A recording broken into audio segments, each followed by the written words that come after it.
পারমিতা, ওরা আমার কিছু করে ফেলবে না তো? আমার খুব ভয় করছে।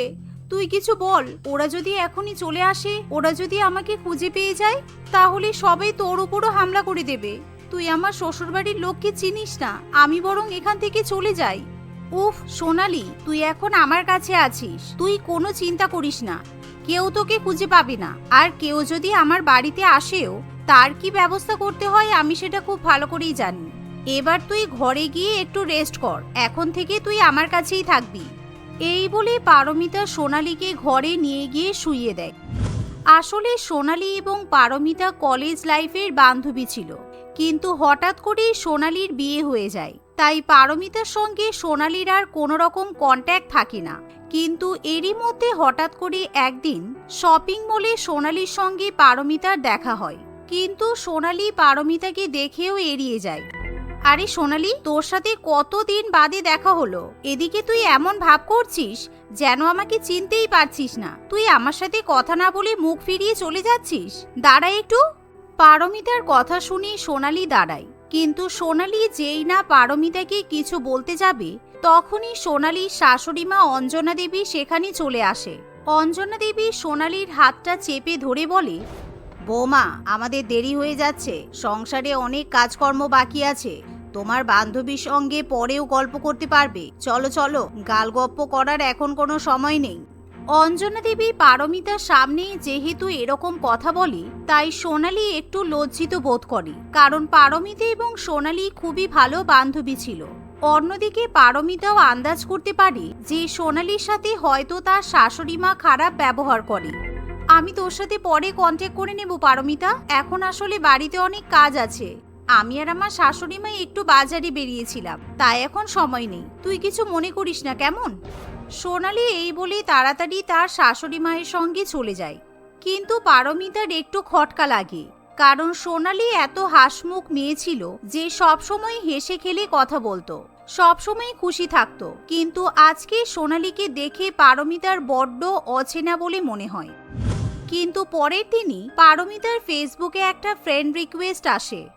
যাক, সোনালী তাহলে আমাকে মনে রেখে ফ্রেন্ড রিকোয়েস্ট পাঠিয়েছে। সোনালী যে হঠাৎ কেন আমার সঙ্গে এরকম ব্যবহার করলো, আমি তো সেটাই বুঝে উঠতে পারছি না। আগে তো সোনালীর সঙ্গে কোথাও দেখা হলে ও ডেকে ডেকে কথা বলতো। এই ভেবে পারমিতা সোনালীর সঙ্গে চ্যাট করতে শুরু করে। সে সোনালীকে নিজের ফোন নাম্বারটাও দেয়। কিছুক্ষণের মধ্যেই পারমিতার কাছে সোনালীর ফোন আসে। হ্যাঁ পারমিতা, বল, তুই কেমন আছিস? আসলে অনেকদিন বাদে কালকে তোর সঙ্গে দেখা হলো, কিন্তু ভালো করে তোর সঙ্গে কথা বলতে পারলাম না। আরে কোনো ব্যাপার নয়, ইটস ওকে। এখন তো তোর গল্প করার সময় আছে। আসলে কদিন বাদে আমার অ্যানিভার্সারি, তাই ভাবছিলাম তোকে আর তোর শ্বশুরবাড়ির সবাইকে নেমন্তন্ন করব। 2 সপ্তাহ বাদেই কিন্তু অ্যানিভার্সারি, তোকে আমি দরকার পড়লে গিয়ে নিয়ে আসবো। যদি তোর শ্বশুরবাড়ির লোকেদের প্রবলেম হয় তাই আর কি, কারণ তোর শাশুড়ি মাকে দেখে মনে হলো খুবই পুরানো যুগে। তখনই অর্ণব একটা টিফিন কৌটো সোনালীর মুখের উপর ছুঁড়ে মারে, কিন্তু পারমিতা ফোনের ওপাশ থেকে খুব ভালো মতোই সবকিছু শুনতে পায়।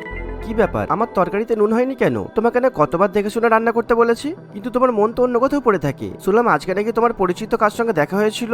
আমি যদি দেখতে পাই যে নিজের পরিচিত কারোর সঙ্গে সম্পর্ক রেখেছো না, তাহলে না আমার থেকে খারাপ কেউ হবে না বলে দিলাম। না না, তুমি চিন্তা করো না, আমি কারোর সঙ্গে সম্পর্ক রাখবো না। আমি তোমার কথা মতোই চলবো। আসলে আমি আজকে একটু নুনটা চেখে দেখতে ভুলে গিয়েছিলাম।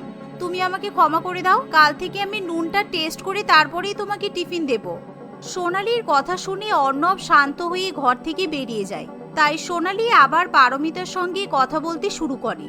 সোনালী, তুই কেন এরকম একটা ছেলের সঙ্গে আছিস? ওই ছেলেটা যে তোকে ভালোবাসে না, সেটা তো খুব ভালো মতোই বোঝা যাচ্ছে। তোকে সামান্য সম্মানটুকু করার প্রয়োজন মনে করছে না। আর তোর শাশুড়ি মায়ের কথাবার্তা শুনে আমি আগেই বুঝতে পেরেছি উনি মোটেই কিন্তু জুতের মানুষ না। কি আর করব বল, আসলে আমার শ্বশুরবাড়ির লোকেরা এতটাও খারাপ নয়। মাঝে মধ্যে একটু রেগে যায়, কিন্তু আমাকে ভীষণ ভালোবাসে। এই দেখ না, সবসময় আমাকে আগলে রাখে যাতে কেউ আমার কোনো ক্ষতি করতে না পারে। ঠিক তখনই সেখানে অঞ্জনা দেবী চলে আসলে সোনালী আবার ফোনটা কেটে দিতে বাধ্য হয়। এতে করে পারমিতা খুব ভালো মতোই বুঝতে পারে সোনালী খুব বড়সড় সমস্যার মধ্যেই আছে। তাই পারমিতা সোনালীকে মেসেজ করে তার বাড়ির ঠিকানা জানতে চায়। আমাকে দেখছি একবার সোনালীর বাড়িতে গিয়ে পুরো ব্যাপারটা দেখতে হবে।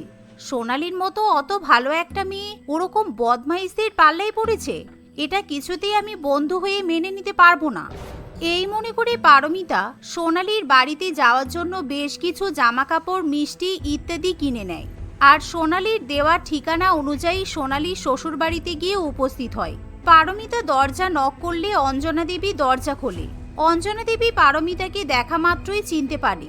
কি ব্যাপার, এখানে কার খোঁজে? আসলে মাসিমা, আমি সোনালির পুরানো বান্ধবী, আমি ওর সঙ্গে দেখা করতে এসেছিলাম। আপনি নিশ্চয়ই সোনালির শাশুড়ি, আগের দিনই তো আপনার সঙ্গে দেখা হলো, কিন্তু আপনাদের কথা বলার সময় ছিল না, তাই ভালো করে আলাপ হয়নি। একটু ভেতরে আসতে পারি? অঞ্জনা দেবী চোখ মুখের ভঙ্গি দেখে পারমিতা খুব ভালো করেই বুঝতে পারে পারমিতা সেখানে আসাটা অঞ্জনা দেবী মোটেই পছন্দ করতে পারেনি, কিন্তু তবুও পারমিতা সেসব দিকে কেয়ার করে না। সে নিজেই বাড়ির মধ্যে ঢুকে পড়ে। ওমা, সে কি পারমিতা তুই? আয় আয়, ভেতরে আয়। আজকে প্রথমবার তুই আমার শ্বশুর বাড়িতে আসলি। থাক, হয়েছে এসব আলগা পীড়িতের কথা পরে হবে। আমার মেয়ে আজকে ওর শ্বশুর বাড়ির লোকজনকে নিয়ে বাড়িতে আসছে। তোমাকে যেন আজকে আমি রান্নাঘর থেকে বেরোতে না দেখি। আজকে অন্তত 20 রকম পদ রান্না করা চাই। আমার মেয়ে শ্বশুর বাড়ির লোকেদের যেন তোমার হাতে রান্না বান্না পছন্দ হয়। আসলে মাসিমা, আমি আপনাদের নিমন্ত্রণ করতে এসেছিলাম। সামনেই আমাদের ম্যারেজ অ্যানিভার্সারি, তাই আমি আপনাদের নিমন্ত্রণ করতে এসেছি। সোনালির যদি যেতে অসুবিধা হয়, আমি সোনালির জন্য গাড়ি পাঠিয়ে দেব। থাক, তোমাকে আর গাড়ি পাঠাতে হবে না। তোমাকে চিনি না, জানি না, তোমার বাড়ির অনুষ্ঠানে আমার বৌমা কেন যাবে? এমনিতেও আমার পরিবার, আত্মীয় স্বজন ছাড়া অন্য কারোর অনুষ্ঠানে যায় না, তাই তুমি এখন আসতে পারো। সোনালির সংসারে অনেক কাজকর্ম থাকে, তাই বারবার এই বাড়িতে এসে ওকে বিরক্ত করবে না। অঞ্জনা দেবী এরকম কথা বললে পারমিতা আর কথা না বাড়িয়ে তখনকার মতো সেখান থেকে চলে যায়। কিন্তু কিছুক্ষণ বাদেই সোনালি পারমিতাকে ফোন করে। তুই কিছু মনে করিস না, আমার শাশুড়ি মা তোর সঙ্গে একদমই ভালো ব্যবহার করেনি। আমি কালকে বাজার করার নাম করে বাড়ি থেকে বেরোবো। তুই কাল ঠিক 10টার সময় আমার সঙ্গে চাঁদনি বাজারে দেখা করিস। কি ব্যাপার, কার সঙ্গে দেখা করার কথা বলছো? তুমি খুব বার বেড়েছো দেখছি। আমি জানতাম যে তুমি একটা নষ্টা মেয়ে। পরপুরুষের সঙ্গে দেখা করতে যাওয়ার কথা চলছে। না না মা, আমি আমার বান্ধবী পারমিতার সঙ্গে দেখা করতে যাব। আসলে পারমিতা আমার জন্য একটা শাড়ি কিনেছে, ওই শাড়িটাই ও দেবে বলছিল। পারমিতা আমাকে খুব ভালোবাসে, ও আমার বহুদিনকার বান্ধবী। আজকে অনেকদিন বাদে দেখা হলো, কিন্তু এই একদম চুপ করে থাকো। তুমি কি ভেবেছো আমরা কিচ্ছু বুঝতে পারি না? তুমি নিশ্চয়ই কোনো পরপুরুষের সঙ্গে দেখা করতে যাওয়ার কথা বলছো। বান্ধবীর সঙ্গে কে দেখা করতে যায়? তাও আবার বান্ধবী নাকি শাড়ি কিনে দেবে? তুমি কি আমাদের বোকা পেয়েছো? আজকে এই পাপটাকে বিদায় করে দেব। না একটা যৌতুক দেওয়া, না একটা কিছু, খালি হাতে আমাদের বাড়িতে উঠে এসে বসে আছে। এতদিন অর্ণবকে বলতাম যে আপদটাকে বিদায় কর, কিন্তু কিছুতেই বিদায় করেনি। আজকে একটা অজুহাত পেয়েছি, আজ ওই পরপুরুষের সঙ্গেই তুমি এখান থেকে বিদায় হয়ে যাবে। এই বলে অঞ্জনা দেবী এবং সুরেশবাবু দুজনে সোনালীকে ভীষণই মারধর করতে থাকে। সোনালী তার শ্বশুরবাড়ির লোকজনকে অনেকবার বোঝানোর চেষ্টা করলেও তারা কিছুই বুঝতে চায় না। এভাবেই সোনালীকে তার শ্বশুরবাড়ির লোকেরা বিনা কারণে অত্যাচার করে। এমনকি আজকে তারা সোনালীকে মারধর করে বাড়ি থেকে বার করে দেয়। অন্যদিকে পারমিতা মনে মনে ভাবে, কি ব্যাপার, কিছু অঘটন ঘটলো না তো? সোনালীর শ্বশুরবাড়ির লোকেরা ওর উপর আবার অত্যাচার করছে না তো? না না, আমার একবার গিয়ে দেখা উচিত। সোনালীর শ্বশুরবাড়ির লোকগুলো একটুও ভালো নয়। সোনালীর যদি কিছু হয়ে যায়। এসব ভাবতে ভাবতে পারমিতা যখন বাড়ি থেকে বেরোতে যাবে, এমন সময় পারমিতার স্বামী রাহুল পারমিতাকে চিন্তিত দেখে জিজ্ঞাসা করে, কি ব্যাপার পারমিতা, তুমি এত রাত্রেবেলা কোথায় বেরোচ্ছ? আমি তোমার সঙ্গে যাবো নাকি? পারমিতা থাকতে না পেরে রাহুলকে সমস্ত ঘটনা খুলে বলে। রাহুলও সমস্ত কিছু শুনে ভীষণই আশ্চর্য হয়। ঠিক আছে পারমিতা, তুমি গাড়িতে ওঠো, আমি তোমাকে সোনালীদের বাড়িতে নিয়ে যাচ্ছি। তারপর যদি বড় কোনো ঝামেলা হয়ে থাকে তাহলে আমরা পুলিশের কাছে যাব। কিন্তু আজকালকার দিনে দাঁড়িয়ে এরকম বধূ নির্যাতন একেবারেই মেনে নেওয়া যায় না। এই বলে রাহুল পারমিতাকে নিয়ে সোনালীর শ্বশুরবাড়ির উদ্দেশ্যে রওনা দেয়। কিন্তু মাঝপথেই রাহুলকে গাড়ি থামাতে হয়, কারণ রাহুলের গাড়ির সামনে হঠাৎই একটা মেয়ে এসে পড়ে। রাহুল আর পারমিতা গাড়ি থেকে নেমে দেখে সেই মেয়েটার কেউ নয় বরং সোনালী। আরে সোনালী, তুই এখানে? কি হয়েছে তোর? তোর এরকম অবস্থা কে করলো? আসলে সোনালীর সারা গায়ে হাতে পায়ে মারের চিহ্ন ছিল। পারমিতার আর কিছুই বুঝতে বাকি থাকে না। সে তখনই গাড়িতে করে সোনালীকে নিজের বাড়িতে নিয়ে যায়। পরের দিন সকালে সোনালীর যখন ঘুম ভাঙে, চল আজকে পুলিশ স্টেশনে যাব। আজকে তোর শ্বশুরবাড়ির লোকেদের নামে কেস করতেই হবে। আমি যতক্ষণ না তোর শ্বশুরবাড়ির লোকেদেরকে জেলে ঢোকাতে পারছি ততক্ষণ আমার শান্তি হচ্ছে না। না না থাক পারমিতা, এই সমস্ত কোর্ট কাছারির ঝামেলায় গিয়ে কি লাভ হবে? আমি বরং শ্বশুরবাড়িতে ফিরে যাব। এরকম ঘটনা আগেও আমার সাথে ঘটেছে, তুই আমাকে নিয়ে চিন্তা করিস না। সোনালি অনেকবার না বললেও পারমিতা জোর করে সোনালিকে পুলিশ স্টেশনে নিয়ে যায় এবং তার শ্বশুরবাড়ির সবার নামে কেস করে। সোনালির গায়ে যেহেতু আঘাতের চিহ্ন ছিল, তাই পুলিশ আর দেরি না করে সোনালির শ্বশুরবাড়ির সমস্ত লোকজনকে ধরে নিয়ে আসে। বধূ নির্যাতনের কেসে তাদেরকে জেলে থাকতে হবে শুনে তারা ভীষণই ভয় পেয়ে যায়। ও বৌমা, তুমি কিছু বলো না। আমরা কি সত্যিই তোমার উপর এত অত্যাচার করেছি? মানছি আমরা ভুল করেছি, তুমি আমাদের ক্ষমা করে দাও, না হলে এরা আমাদের জেলে ঢুকিয়ে দেবে। তুমি দয়া করে কেসটা তুলে নাও। না, সোনালি এই কেসটা তুলবে না। আর যাই হোক, আমি সোনালিকে কিছুতেই এই কেস তুলতে দেব না। সোনালি, তোর মতো একটা মেধাবী মেয়ের জন্য আমার কাছে একটা চাকরি আছে। তুই আজ থেকে আমার বরের কোম্পানিতে জব করবি আর সম্মানের সাথে মাথা তুলে বাঁচবি। এই বদমাইশগুলোর অত্যাচার সহ্য করে তোকে আর থাকতে হবে না। তুই সত্যি বলছিস আমি জব করতে পারবো? আমি তো এতদিন জব করতে চেয়েছিলাম, কিন্তু যতবার জবের নাম করেছি ততবার আমাকে মেরে আমার মুখ বন্ধ করে দেওয়া হয়েছে। তাই এবার আমি আর কিছুতেই আমার শ্বশুরবাড়ির লোকজনেদের ক্ষমা করছি না। আমি এবার সত্যি নিজের মতো করে বাঁচতে চাই। আমি জীবনটাকে উপভোগ করতে চাই। আমার উপর আমি আর কোনো অত্যাচার হতে দেব না। সোনালির এমন সিদ্ধান্ত শুনে পারমিতা অত্যন্ত খুশি হয়। অন্যদিকে অঞ্জনা দেবী এবং তার পরিবার খুবই ভয় পেয়ে যায়। সোনালি যেহেতু কিছুতেই কেস তোলে না, তাই অঞ্জনা দেবী এবং তার পরিবারকে বধূ নির্যাতনের কেসে জেলে থাকতে হয়। অন্যদিকে সোনালি রাহুলের কোম্পানিতে চাকরি পেয়ে খুবই সুন্দরভাবে জীবনযাপন করতে থাকে। তিতলি তার বাবা মা এবং এক ভাইয়ের সঙ্গে বাস করে। তিতলি খুবই মিষ্টি একটি মেয়ে ছিল। সে একটি প্রাইভেট স্কুলে ক্লাস 3-তে পড়ে। গ্রীষ্মকালে প্রখর গরমের মধ্যে তিতলি কিছুতেই স্কুলে যেতে চাইতো না, তাই সে স্কুলে যাওয়ার সময় কান্নাকাটি করত। এমনই একদিন, মা আমি স্কুলে যাব না, স্কুলে অনেক গরম আর বাসে যেতেও আমার অনেক গরম লাগে। আমাদের ক্লাসরুমে এসিও নেই, জানো মা তুমি, আমার কত কষ্ট হয়, তুমি জানো, আমি যাব না। আহারে, আমার মেয়েটার কত কষ্ট হয়। আর কটা দিন তো মা, আর কিছুদিন পরেই তোমার স্কুল ছুটি পড়ে যাবে, তখন তো সারাদিন বাড়িতেই থাকবে।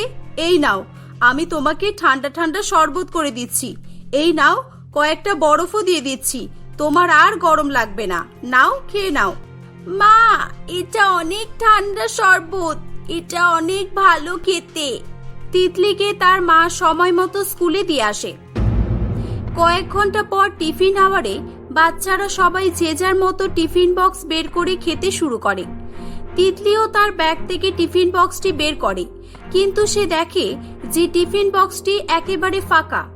এটা দেখে তিতলি খুব চিৎকার করে কাঁদতে শুরু করে। তাকে কাঁদতে দেখে তার বন্ধুরা সবাই অবাক হয়ে নানান রকম প্রশ্ন করতে থাকে, কিন্তু সে কারোর প্রশ্নের উত্তর না দিয়ে শুধু কেঁদেই যাচ্ছিল। এই তিতলি, বল না, তুই এরকম খালি টিফিন বক্সের দিকে তাকিয়ে কাঁদছিস কেন রে? তোর মা কি তোকে টিফিনে খাবার দেয়নি? তুই আজকে আমার টিফিন খেয়ে নে। এই নে দেখ, আমার মা আমাকে চাউমিন দিয়েছে। আমার মনে হচ্ছে তিতলি ক্লাস করতে করতে ওর টিফিন বক্সটা ফাঁকা করে ফেলেছে, আর এখন ওর পটি পেয়েছে তাই কাঁদছে। দাঁড়া, আমি ম্যাডামকে ডেকে আনি, এর কি হয়েছে কিছুই তো বলছে না। মালবিকা ম্যাডাম এসে তিতলিকে তার কান্নার কারণ জিজ্ঞাসা করে। কি হয়েছে না বললে বুঝবো কিভাবে? বলবে তো। টিফিন বক্স খালি বলে কি কাঁদছো তুমি? তোমার কি খিদে পেয়েছে? কি চাই তোমার, আমাকে বলো, আমি তোমাকে দেব। বলো তিতলি। ঠিক আছে, বলবে না তো? আমি বরং তোমার মাকে ফোন করে ডাকি। না না, মাকে ডাকবেন না, মা মারবে আমাকে। বরফ, আমার আমার বরফ চাই। আমার খুব গরম লাগছে। আমার মা আমাকে টিফিনে এগ স্যান্ডউইচ দিয়েছিল, কিন্তু আমি লুকিয়ে লুকিয়ে এগ স্যান্ডউইচ ডাস্টবিনে ফেলে দিয়েছিলাম। আর আমি আমি হ্যাঁ বলো, তারপর কি করেছো তুমি? আগে বলো, তারপর কাঁদবে। আমি আমি ফ্রিজ থেকে অনেকটা বরফ বের করে টিফিনে ভরে নিয়েছিলাম স্কুলে এসে টিফিন বেলা খাবো বলে। আমি দেখছি আমার টিফিনে বরফ নেই, অল্প একটু জল আছে, আর আমার ব্যাগের বই খাতাও সব ভিজে গেছে। পাগল মেয়ে, তুমি এত বোকা কেন তিতলি? বরফ তো গলে যাবেই, তাই না? বরফ গলে জল হয়ে যায়, তুমি সেটাও জানো না? এতক্ষণ ধরে টিফিন বক্সে বরফ রেখেছো, তাই গলে গেছে। আর তোমার বই খাতাও ভিজে গেছে। কোনো ব্যাপার নয় তিতলি, আমি তোমার বই খাতা সব শুকিয়ে দিচ্ছি। কেমন? এবার কান্না বন্ধ করো।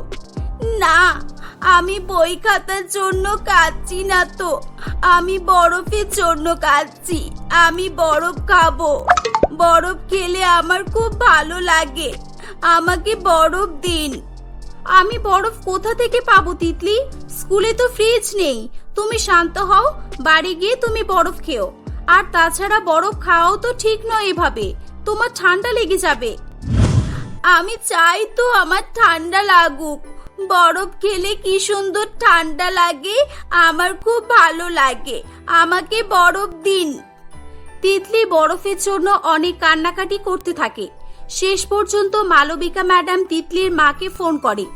হ্যালো, তিতলির মা বলছেন? হ্যাঁ, তিতলি বরফ খাওয়ার জন্য ভীষণ কান্নাকাটি করছে। আপনি এসে ওকে নিয়ে যান। ওকে কিছুতেই সামলানো যাচ্ছে না। পল্লবী স্কুল থেকে তার মেয়েকে বাড়িতে নিয়ে আসে। বাড়িতে নিয়ে এসে তাকে বরফ দেওয়া হলে সে বরফ খেয়েই শান্ত হয়। সেদিন থেকে তিতলির গরম লাগলেই ফ্রিজ থেকে বরফের কিউব বের করে খেয়ে নিত। তার মা বাবা বরফ খাওয়ার জন্য তাকে অনেক বকাবকি করত, কিন্তু সে লুকিয়ে লুকিয়েই বরফ খেত।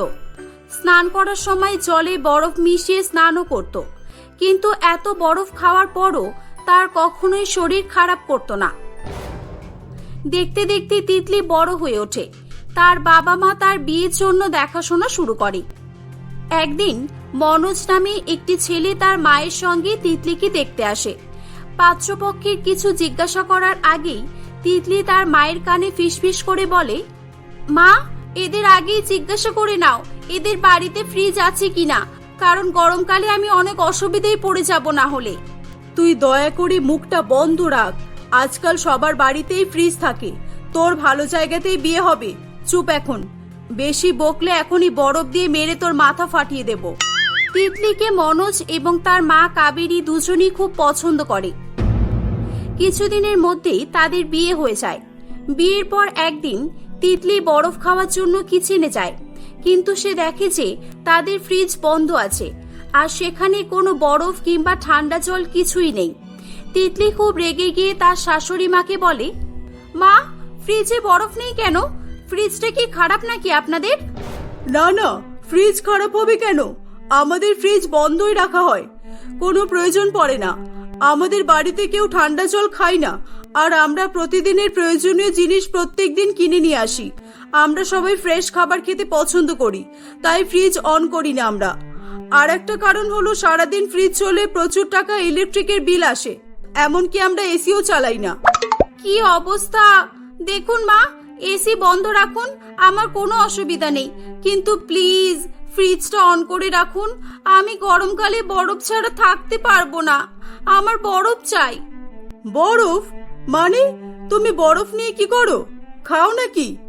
হ্যাঁ, খাই তো। বরফ জলে মিশিয়ে স্নান করি, বরফ দিয়ে আইস প্যাক বানিয়ে মুখে লাগাই, আবার কখনো খুব গরম হলে হাতে পায়ে মুখে সব জায়গায় বরফ লাগাই। গরমকালে আমার খুব আরাম হয়। তুমি কি পাগল নাকি? না না, একদম না। আমি এসব ছেলে খেলা করার জন্য ফ্রিজ অন করতে পারবো না। বাবারে, কোনো প্রয়োজন নেই। বরফ খেয়ে তোমার ঠান্ডা লাগলে তখন তো আবার ওষুধ খরচ, ডাক্তার খরচ করতে করতে পাগল হয়ে যাব। আমি এসব ফালতু খরচ করতে পারবো না, ওকে? আপনি এত কিপটে কেন মা? আর তাছাড়া আমি ছোটবেলা থেকে বরফ খাই, বরফ নিয়ে খেলা করি, আমার তো কোনোদিনও ঠান্ডা লাগেনি। কাবেরী কোনো কথা না শুনে ফ্রিজ লক করে ফ্রিজের চাবি নিয়ে চলে যায়। তিতলি খুব রেগে যায়। কি কিপটে বুড়ি রে বাবা, এই বুড়ির জন্য গরমে আমার জীবন শেষ হয়ে যাবে। না, অসম্ভব, খুব গরম লাগছে। বরফ না হলে স্নানও তো করতে পারবো না আমি। আর আমি খাবো কি? তিতলি এই ভাবতে ভাবতে তাদের এক প্রতিবেশীর বাড়িতে যায়। কাকিমা, বরফ আছে? আসলে আমার শাশুড়ি মা পড়ে গিয়ে মাথায় লেগে এত বড় আলু হয়ে গেছে, অনেকটা ফুলে গেছে। বরফ থাকলে দিন না, আমাদের ফ্রিজে বরফ নেই। এ বাবা, সে কি কি সর্বনাশ! দাঁড়াও, দিচ্ছি। এই নাও নিয়ে যাও। না না কাকিমা, একটা আইস কিউব ট্রে দিলে কি করে হবে? অনেকটা মাথা ফুলে গেছে যে। আর একটা আইস কিউব ট্রে দিন, আর বোতলে বরফ জমেনি। ওরে বাবা, এত বরফ লাগবে? ঠিক আছে, নিয়ে যাও। তিতলি তাদের ফ্রিজ থেকে বরফ নিয়ে সেখান থেকে চলে আসে। তাদের প্রতিবেশী বুলটি কাকিমাও তার পেছন পেছন এসে দেখে যে তিতলি বরফের কিউবগুলো নিয়ে কড়মড় করে চিবিয়ে চিবিয়ে খাচ্ছে। শুধু তাই নয়, বরফ নিয়ে হাতে পায়ে মুখেও মাখছে। এ কি মিথ্যাবাদী মেয়ে রে বাবা! শাশুড়ির মাথায় চোট লেগেছে বলে বরফ নিয়ে এসে এ কি কাণ্ড কারখানা রে বাবা!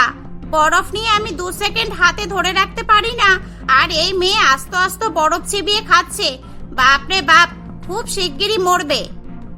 এসব জেনে কাবেরী তার বৌমার উপর রেগে গিয়ে তাকে বকাবকি করে, কিন্তু তিতলি তার কোনো কথাতেই পাত্তা দেয় না। রাতে মনোজ বাড়িতে এলে সে তার নিজের রুমে একটা পার্সোনাল ফ্রিজ লাগিয়ে দেওয়ার জন্য ভীষণ ঝগড়া করে। পরের দিনকেই মনোজ তাদের রুমের জন্য একটা ফ্রিজ কিনে নিয়ে আসে। তিতলি অনেক খুশি হয়। বেশ কয়েকদিন কেটে যায়। একদিন, কি গো, তোমাকে আর কতবার বলবো গো আমার একটা মনের ইচ্ছা পূরণ করার জন্য? আমি বরফের দেশে ঘুরতে যেতে চাই। চারিদিকে শুধু সাদা বরফ থাকবে, যেদিকে তাকাবো সেদিকেই বরফ আর বরফ।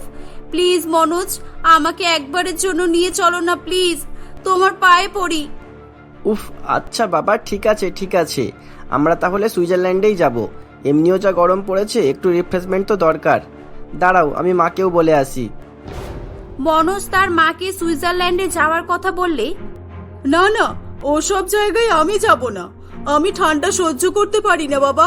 সামান্য এসি রুমে থাকলে আমার মাথা ধরে যায়। আর বরফের দেশ, বাবা রে বাবা, রক্ষা করো। দরকার নেই আমার। তুই বরং তোর বউকে নিয়ে যা, আর পারলে ওকে বরফের নিচে চাপা দিয়ে আসিস। যেই থেকে বাড়িতে এসেছে বরফ আর বরফ করেই মরল। আচ্ছা মা, আচ্ছা, শান্ত হও, তাহলে আমরা দুজনেই যাব। মনোজ কয়েক সপ্তাহের মধ্যেই তিতলিকে নিয়ে সুইজারল্যান্ডে চলে যায়। চারিদিকে শুধু সাদা সাদা স্নো দেখে তিতলি আনন্দে উত্তেজিত হয়ে ওঠে। সে বরফের উপর গিয়ে শুয়ে পড়ে। আহ, কি আরাম! আজ আমার মনের আশা পূর্ণ হলো। কি যে ভালো লাগছে। অপরদিকে মনোজ ঠান্ডায় গরমের মোটা মোটা পোশাক পরার পরও কাঁপতে শুরু করে। আহ, কি ঠান্ডা! তিতলি, তোমার কি একটুও ঠান্ডা লাগে না? তুমি তো সোয়েটারও পরোনি। চলো এবার রুমে চলো, আর এখানে থাকা যাবে না। ঠান্ডা তো লাগছেই, এটা তো ফিল করার জিনিস, এটাই আনন্দ। এখনই রুমে যাব কেন? এই তো সবে এলাম, এতক্ষণ চোখ ভরে বরফ দেখলাম, এবার আমি মন ভরে স্নো খাবো। এই যে একেবারে সাদা, কি সুন্দর দেখতে দেখো। এই না না তিতলি, স্নো খাবে না, পাগল নাকি? স্নো আবার কেউ খায় নাকি? এগুলোতে নোংরা ময়লা আছে। নোংরা ময়লা পাচ্ছ কোথায় তুমি?